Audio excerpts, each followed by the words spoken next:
एक तालाब में कम्बुग्रीव नाम का एक कछुआ रहता था। उसी तालाब के किनारे संकट और विकट नाम के 2 बगुले भी रहते थे। साथ साथ रहने के कारण कछुआ और बगुलों में मित्रता हो गई। एक बार भयंकर सूखा पड़ा, जिससे वह तालाब धीरे धीरे सूखने लगा।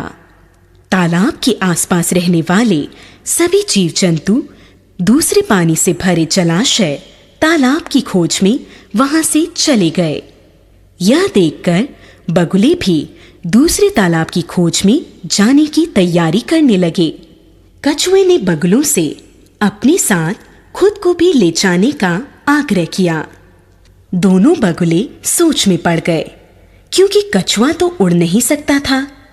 अपने मित्र संकट और विकट को चिंतित देखकर कम्बुग्रीव कछुए ने उपाय सुझाते हुए कहा, तुम लोग कहीं से एक मजबूत लकड़ी ले आओ, फिर तुम दोनों उसके दोनों किनारों को पकड़कर उड़ोगे और मैं उस लकड़ी को बीच में अपने दांत से पकड़ लूंगा।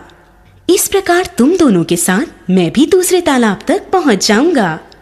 कछुए की बात सुनकर वे दोनों बोले, लेकिन एक शर्त है कि तुम रास्ते के बीच में कहीं कुछ भी बोलोगे नहीं। कछुए ने हाँ कर दी। अब वो तीनों अपनी योजना के अनुसार आकाश मार्ग से दूसरे तालाब की ओर चल पड़े।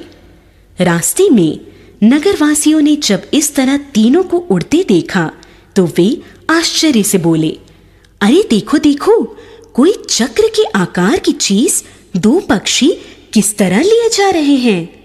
लोगों द्वारा इस तरह शोर मचाने से क्रोधित हुए कुंभग्रीव ने नगरवासियों के विरुद्ध कुछ बोलने के लिए जैसे ही मुंह खोला, वैसे ही लकड़ी उसके मुंह से छूट गई और वह सीधा जमीन पर आ गिरा और मृत्यु को प्राप्त हुआ।